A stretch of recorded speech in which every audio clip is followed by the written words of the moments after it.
this delicious cabbage and egg stew with ugali, a simple taste and budget-friendly meal that will surprise you with its amazing flavor. Welcome. Pale pembeni jikoni tunaanza kuweka sufuria, kitunguu kidogo, weka mafuta. Kinachofuata kuna chumvi kidogo na pia kuna vidonge. Kisha weka hoho yako. Koroga kama vile. Pia pale pembeni tunagonga ile mayai yetu, kuna la moja, la pili, la tatu, la nne na tano na kuweza kumalizia. Eka chumvi kidogo, yaweza ukoroga vizuri ndio ile yako iweze kuachana. Pia pale pembeni hoho yetu nayo ishaiva, tukaweka mayai yetu pale. Kisha iva vizuri kama mayai yako. Tena koroga kidogo dakika 2-3. Chukua ile cabbage yako ambayo tunaenda kuweka pale juu, weka cabbage yako ambayo nilikuwa nishakatakata pale, eka anza kuchanganya vizuri, make sure inachanganyikana vizuri. Pale nikawa nachanganya kama vile mayai yetu dakika 2-13 ikawa imeiva kama vile, jamani. Kekele maji ya ugali pale dakika 2-3 pale ikawa imechemka kama vile. Kati ya unga kuanza kukoroga kama vile, koroga vizuri, shikanisha unga vizuri, make sure unasonga vizuri.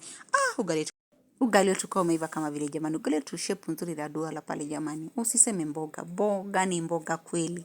This was cabbage and egg stew, jamani. This is a new recipe, by the way. Go try it out and come tell me the answer. Aya, pia tukimbia pale kwenye YouTube channel yangu, jamani. Tuenze kufollow, like, share. Na pia jamani subscribe, jamani. Niambieni nataka nikupikie nini next time, because this is where you get all the taste, all the aroma and the new recipes. Hapo unazipata kwa kawaida kwa wakati wote unaotaka wewe. Jamani, thank you to all my followers and see you to the next video. Bye.